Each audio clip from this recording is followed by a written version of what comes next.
हमारे YouTube channel study with शक्ति में आपका स्वागत है।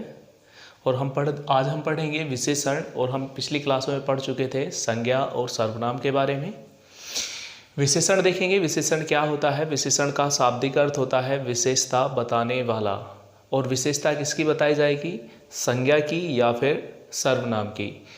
मैं आपसे एक बात बता दूं कि जिन व्यक्ति ने हमारी संज्ञा अथवा सर्वनाम की क्लास नहीं ली है वो पहले जाकर संज्ञा अथवा सर्वनाम पढ़ें, क्योंकि यहाँ पर बात ही किसकी होगी? संज्ञा और सर्वनाम की। क्योंकि मैंने अभी कहा कि विशेषता बताने वाले शब्दों को ही हम विशेषण कहते हैं। और विशेषता किसकी बताई जाएगी? या तो वो शब्द संज्ञा होगा या फिर होगा सर्वनाम। यदि मैं लैंग्वेज की बात करूं तो मैं कहूँगा संज्ञा अथवा सर्वनाम की विशेषता बताने वाले शब्दों को ही क्या कहते हैं? विशेषण कहते हैं। संज्ञा अथवा सर्वनाम की विशेषता बताने वाले शब्दों को ही क्या कहा जाता है? विशेषण कहा जाता है। और विशेषण कितने प्रकार का होता है? 4 प्रकार का होता है। जैसे कि फॉर एग्जाम्पल उदाहरण से देखेंगे, राम मोटा है। राम मोटा है। यहाँ पर राम जो है एक संज्ञा है। मैंने आपको बताया था संज्ञा किसे कहते हैं? यदि कोई व्यक्ति, वस्तु, स्थान, भाव आदि का कोई नाम दिया गया है वही संज्ञा कहलाता है। और यहाँ पर किसी व्यक्ति का नाम दिया गया है तो ये संज्ञा कहलाएगा। और यहाँ पर राम कैसा है? मोटा। राम की विशेषता कौन बता रहा है? मोटा शब्द बता रहा है। इसीलिए यहाँ पर जो मोटा शब्द है इसे ही मैं क्या कहूँगा? विशेषण कहूँगा। यही क्या कहलाएगा? विशेषण कहलाएगा। और ये कहलाएगा संज्ञा। ठीक है। यानी अर्थात मोटा शब्द किसकी विशेषता बता रहा है? राम की विशेषता बता रहा है। इसीलिए मोटे को हम क्या कहेंगे? विशेषण कहेंगे। या फिर दूसरा एग्जाम्पल देख लेते हैं। वह सुंदर है। वह सुंदर है। अब सुंदर कौन है? वह क्या है? ये एक सर्वनाम है। और सर्वनाम की ही विशेषता कौन बता रहा है? सुंदर। और इसीलिए इसे हम क्या कहेंगे? विशेषण कहेंगे। ठीक है। सुंदर शब्द यहाँ पर किसका काम कर रहा है? विशेषण का कर रहा है। इसीलिए यहाँ पर क्या मोटा विशेषण है और ये यहाँ पर सुंदर क्या है? ये विशेषण है। ठीक है। कि मैंने अभी कहा संज्ञा अथवा सर्वनाम की विशेषता बताने वाले शब्दों को ही क्या कहा जाता है? विशेषण कहा जाता है। और आपसे पूछा जाए कि विशेषण कितने प्रकार का होता है तो 4 प्रकार का होता है। 4 प्रकार कौन कौन से हैं? जिसमें हमारा नंबर 1 आता है सार्वनामिक। सार्वनामिक विशेषण। दूसरे नंबर पर आता है हमारा गुणवाचक विशेषण।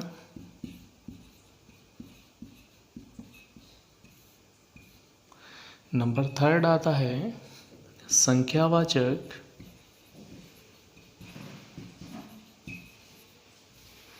विशेषण।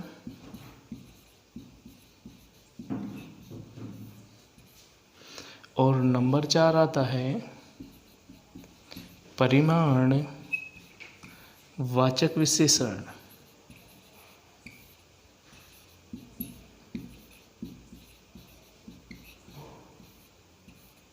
मैं आपको एक बात बता दूं, यदि जो व्यक्ति हमारी वीडियो को पहली बार देख रहे हैं, हो सकता है कि उन्हें ये ना पता चला हो कि संज्ञा अथवा सर्वनाम क्या होता है। तो मैं आपसे बता दूं, हमारी जस्ट पिछली की क्लास में संज्ञा और सर्वनाम के बारे में बताया गया है। जब तक आपको ये पता नहीं होगा कि संज्ञा क्या होती है और सर्वनाम क्या होता है, तो आपको नहीं पता चलेगा कि विशेषण क्या चीज़ है। ठीक है, तो मैं आपसे बता दूं कि भैया पिछली क्लासों में संज्ञा और सर्वनाम के बारे में बताया गया है। पहले हमारी पिछली क्लास देखें, तब जाकर के अगली क्लास आपको समझ में आएगी। ठीक है, तो मैं आपको बता दूं कि हमारा जो विशेषण है वो 4 प्रकार का है। सार्वनामिक विशेषण, गुणवाचक विशेषण, संख्यावाचक विशेषण और परिमाणवाचक विशेषण। ठीक है, यहाँ पर हम बात करेंगे एक एक करके सार्वनामिक विशेषण के बारे में कि सार्वनामिक विशेषण क्या होता है। ठीक है, सार्वनामिक विशेषण को देखेंगे, मैं इतना रफ कर देता हूँ।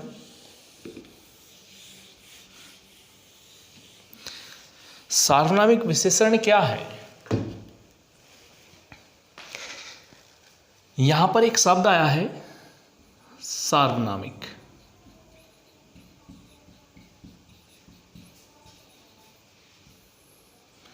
सार्वनामिक जो है ये 2 शब्दों से मिलकर बना है।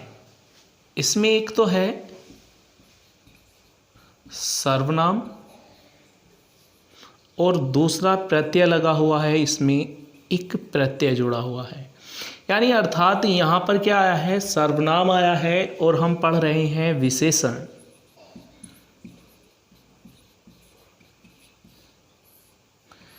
के अर्थात वे सर्वनाम जो विशेषण के रूप में प्रयोग होते हैं उन्हें ही क्या कहा जाता है, सार्वनामिक विशेषण कहा जाता है।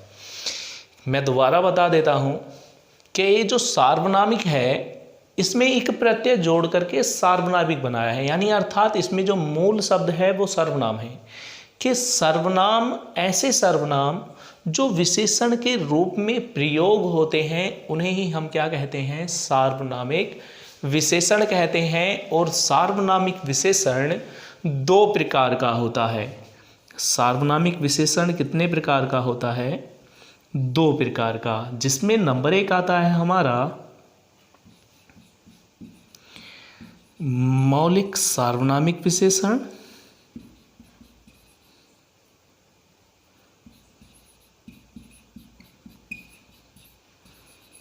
मौलिक सार्वनामिक विशेषण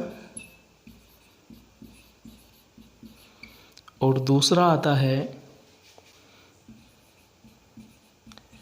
यौगिक सार्वनामिक विशेषण।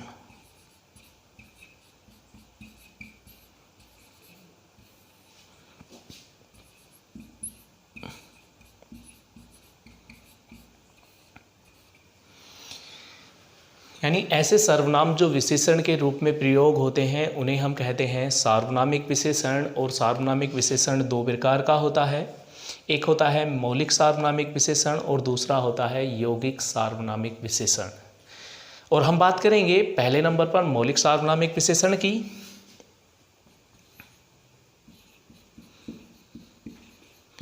मौलिक सार्वनामिक विशेषण की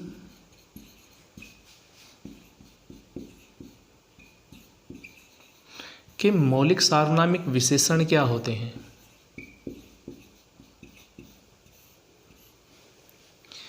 जो मौलिक है अर्थात कहने का मतलब ये है, मौलिक का मतलब है मूल और सार्वनामिक का मतलब है सर्वनाम। और विशेषण का मतलब हम जानते हैं विशेषता बताने वाला।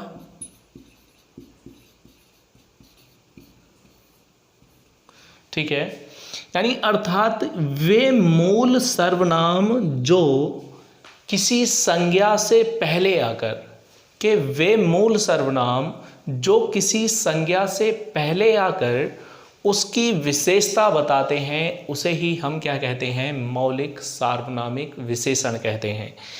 इससे पिछली क्लास जिसने हमारे सर्वनाम पढ़े होंगे, मैंने आपको बताया था कि मूल सर्वनाम की संख्या कितनी होती है, 11 होती है। जिसे हम कहते हैं सर्वनाम की संख्या कितनी है, 11। और मैंने सर्वनाम जब आपको पढ़ाया था तो सर्वनाम में मैंने आपको बताया था कि मूल सर्वनाम की संख्या कितनी है, 11। और वही का प्रयोग यहाँ पर किया गया है, यानी वो जो हमारे 11 सर्वनाम हैं, जो मूल सर्वनाम हैं, उन्हीं का प्रयोग यहाँ पर किया गया है। कहने का मतलब है कि वे मूल सर्वनाम जो किसी संज्ञा से पहले आकर उसकी विशेषता बताएं, उसे ही हम क्या कहेंगे, मौलिक सार्वनामिक विशेषण कहेंगे। जैसे कि मैं कहूँ, उदाहरण में, वह किताब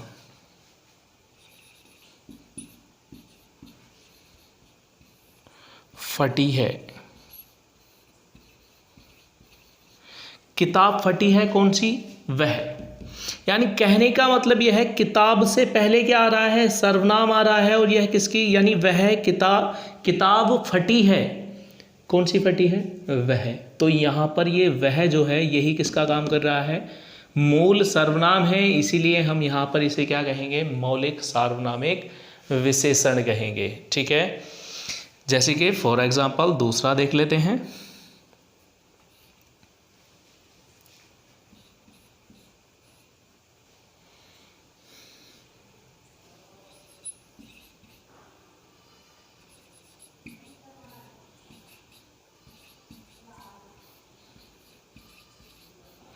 ये घर मेरा है। घर मेरा है, कौन सा, ये। और ये ही क्या कहलाएगा, या यहाँ पर ये ना लिख करके यह कर लेंगे। ठीक है, यह घर मेरा है। ठीक है, तो यह ही क्या कहलाएगा, ये मूल सर्वनाम होने के कारण ही क्या होगा, मौलिक सार्वनामिक विशेषण कहलाएगा। ये ध्यान रखना, यहाँ पर मूल सर्वनाम ही आने चाहिए। यदि मूल सर्वनाम नहीं होगा, ठीक है, तो हम उसे नहीं कहेंगे कि ये मौलिक सार्वनामिक विशेषण है। ठीक है। जैसे कि दूसरा देखेंगे, नंबर 2। नंबर 2 आएगा हमारा यौगिक सार्वनामिक विशेषण। यौगिक सार्वनामिक विशेषण।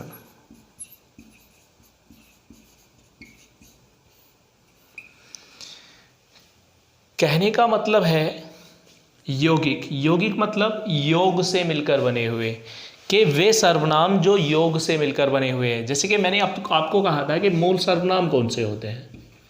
यदि मैं मूल सर्वनाम की बात करूं तो मैंने आपको बताया था, मैं, तू, आप, यह, वह, जो, सो, कोई, कुछ, कौन, क्या। ये होते हैं हमारे मूल सर्वनाम, और इनकी संख्या 11 होती है। 1 2 3 4 5 6 7 8 9 10 11। जो हमारे मूल सर्वनाम है, अर्थात कहने का मतलब ये है, ये किसी भी संज्ञा से पहले आकर उसकी विशेषता बताएंगे, तो यही क्या कहलाएगा, मौलिक सार्वनामिक विशेषण कहलाएगा। और इन सर्वनामों से अलग जितने भी सर्वनाम हैं, जैसे कि तुम्हारा, तुमको, तुमने, ये, वे, अर्थात कोई से भी, इनसे अलग कोई सा भी सर्वनाम आए और किसी संज्ञा से पहले, तो कहलाएगा यौगिक सार्वनामिक विशेषण। कहने का मतलब है, जैसे कि फॉर एग्जांपल उदाहरण से हम देखेंगे, ऐसा घर चाहिए।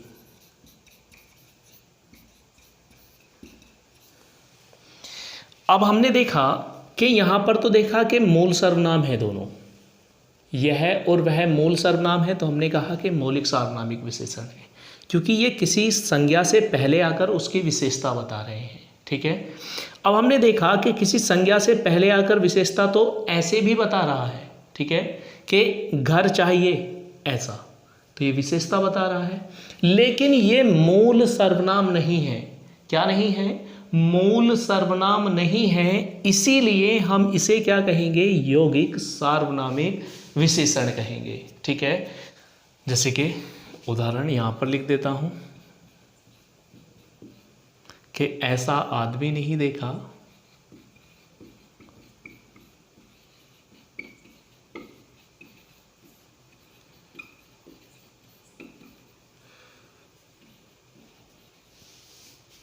ऐसा आदमी नहीं देखा। आदमी से पहले आकर के विशेषता बता रहा है, तो यही क्या कहलाएगा?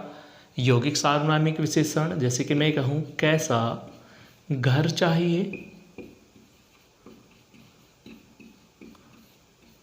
तो कैसा मूल सर्वनाम नहीं है, ठीक है। यहाँ पर देख लेंगे कैसा नहीं आया, मूल सर्वनाम नहीं है, तो कैसा सर्वनाम होगा? यौगिक होगा, और यही क्या कहलाएगा? यौगिक सार्वनामिक विशेषण कहलाएगा, ठीक है।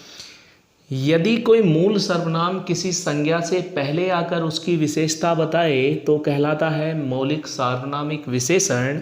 और यदि किसी संज्ञा से पहले आकर कोई रूपांतरण सर्वनाम, रूपांतरण मतलब रूप बदला हुआ, ठीक है, रूपांतरण सर्वनाम उसकी विशेषता बताता है, तो उसे ही हम कहते हैं यौगिक सार्वनामिक विशेषण, ठीक है। अभी तक हमने देखा कि विशेषण किसे कहते हैं? संज्ञा अथवा सर्वनाम की विशेषता बताने वाले शब्दों को ही क्या कहा जाता है? विशेषण कहा जाता है। और विशेषण 4 प्रकार का होता है, जिसमें मैंने आपको बताया सार्वनामिक विशेषण, गुणवाचक विशेषण, संख्यावाचक विशेषण और परिमाणवाचक विशेषण।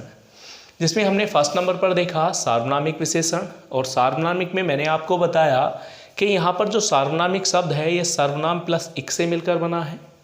और विशेषता यानी विशेषण मतलब विशेषता बताने वाला, कि ऐसे सर्वनाम जो विशेषण के रूप में प्रयोग किए जाते हैं उन्हें ही हम कहते हैं सार्वनामिक विशेषण। और सार्वनामिक विशेषण 2 प्रकार का होता है, मौलिक सार्वनामिक विशेषण और दूसरा यौगिक सार्वनामिक विशेषण।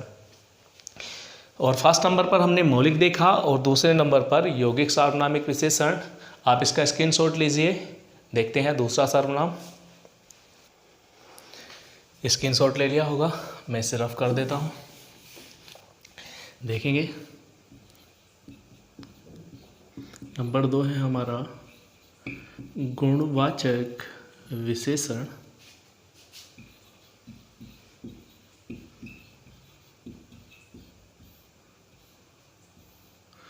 गुणवाचक विशेषण होता क्या है? देख लेंगे कि यहाँ पर एक शब्द आया है गुण। गुण क्या होते हैं? यानी अर्थात कहने का मतलब है कि कोई किसी भी संज्ञा अथवा सर्वनाम के रूप, रंग, आकृति, नया पुराना कुछ भी बताया जा सकता है, वही उसका गुण कहलाएगा। क्या कहलाएगा? गुण कहलाएगा। कहने का मतलब है रूप, रंग, यानी किसी भी व्यक्ति, वस्तु का रूप, रंग, आकृति, दशा को ही हम क्या कहते हैं? गुणवाचक विशेषण कहा जाता है। जैसे कि सपोज कीजिए मैं आपसे कहूँ उदाहरण में,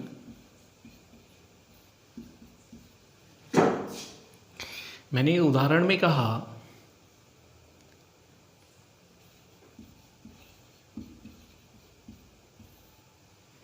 दरवाज़ा काले रंग का है। दरवाज़ा कैसा है? काले रंग का है। और काला रंग ही किसकी विशेषता बता रहा है? दरवाजे की। तो यही क्या कहलाएगा? विशेषण कहलाएगा। और काला रंग है तो क्या है उसका? अर्थात कहने का मतलब है रंग बोधक है, ठीक है। और रंग बोधक ही क्या है भैया? उसका वो गुण है। यानी दरवाजे का गुण ही क्या है? काले रंग का है, ठीक है। मैं कहूँ कि राम मोटा है, राम मोटा है, तो राम कैसा है? मोटा है। राम की विशेषता बता रहा है मोटा। और जब ये मोटा है तो क्या बता रहा है? उसकी कहने का मतलब है गुण बता रहा है कि राम कैसा है? मोटा है। मैंने कहा राम सच्चा है, झूठा है, पापी है, तो वही क्या है, उसका गुण है। ठीक है, और वही क्या कहलाएंगे भैया, गुणवाचक विशेषण कहलाएंगे। और गुणवाचक विशेषण निम्न प्रकार का होता है। गुणवाचक कितने प्रकार का होता है, निम्न प्रकार का। जैसे कि आपसे पूछ लिया जाएगा कालबोधक,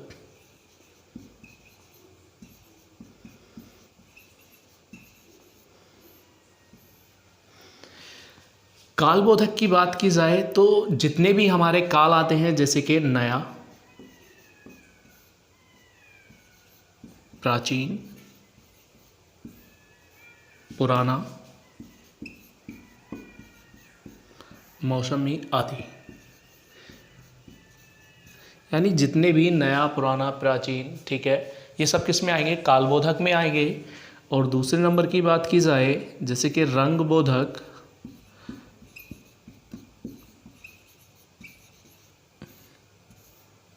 रंगबोधक में जितने भी हमारे रंग हैं वो आ जाएंगे, जैसे कि काला,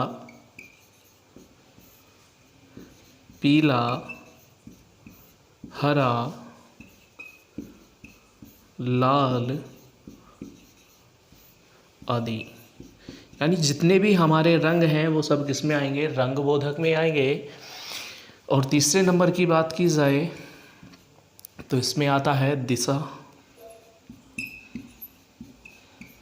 दिशाबोधक,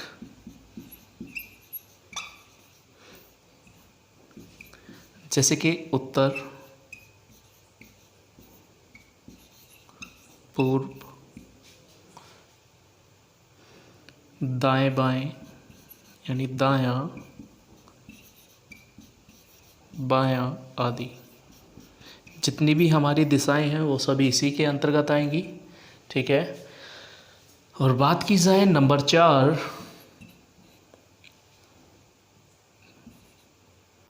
दशाबोधक,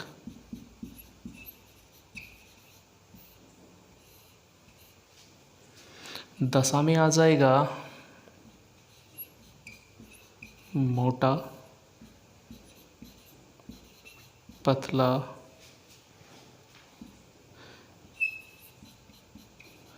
आदि। और इसी के बाद नंबर 5 आएगा हमारा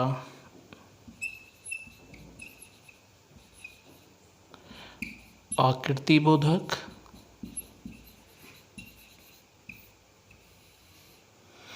आकृति बोधक की बात की जाए तो इसी में भी आएगा मोटा, पतला, चौकोर, नुकीला आदि। लेकिन यहाँ पर हम बात करेंगे, जैसे कि दशा है तो ये बात ध्यान रखना, दशा हमेशा किसी सजीव अर्थात किसी व्यक्ति की बताई जाती है। जैसे कि राम मोटा है तो यहाँ पर राम की दशा बताई जा रही है। जैसे कि मैं कहूँ लकड़ी मोटी है तो लकड़ी की क्या बताई जाएगी, आकृति बताई जाएगी। ये ध्यान रखेंगे कि निर्जीव हमारी कोई वस्तु है तो उसकी हम आकृति बताएंगे, क्या बताएंगे, आकृति। लेकिन यदि कोई सजीव है, कहने का मतलब है कोई व्यक्ति है, तो हम उसकी हमेशा दशा बताएंगे। ठीक है, और नंबर 6 इसी में आ जाएगा हमारा गुणबोधक,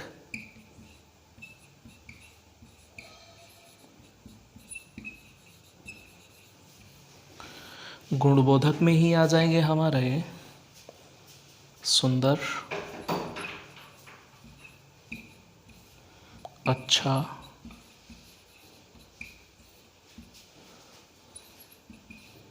बुरा, न्यायी, पापी आदि। ठीक है, ये होते हैं हमारे, यानी जो हमारे गुणवाचक विशेषण हैं उसके कुछ निम्न भाग हैं। यदि आपसे कहा जाएगा कालबोधक, कालबोधक में नया, पुराना, प्राचीन आता है। और रंगबोधक में काल यानी जितने भी हमारे रंग हैं वो आते हैं। दिशा में जितनी भी हमारी दिशाएं हैं, जैसे अंदर है, बाहर है, या फिर दायां बायां, ये सब हमारे दिशा में आता है। और दशा की बात की जाए तो ध्यान रखना, किसी व्यक्ति की हम दशा बताते हैं। और आकृति की बात की जाए तो किसी निर्जीव वस्तु की हम हमेशा आकृति बताते हैं। ठीक है, और यदि हम बात करें गुणबोधक की तो गुण जैसे कि न्यायी हो, सुंदर हो, अच्छा हो, बुरा हो, ये सब किसके अंतर्गत आते हैं? गुण के अंतर्गत आते हैं। और यही है हमारा गुणवाचक विशेषण। आप इसका स्क्रीनशॉट लीजिए, देखते हैं।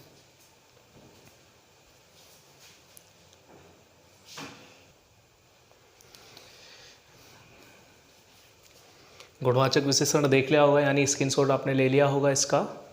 और मिलते हैं हम नेक्स्ट क्लास में, और नेक्स्ट क्लास में बात करेंगे संख्यावाचक विशेषण की और परिमाणवाचक विशेषण की। ठीक है।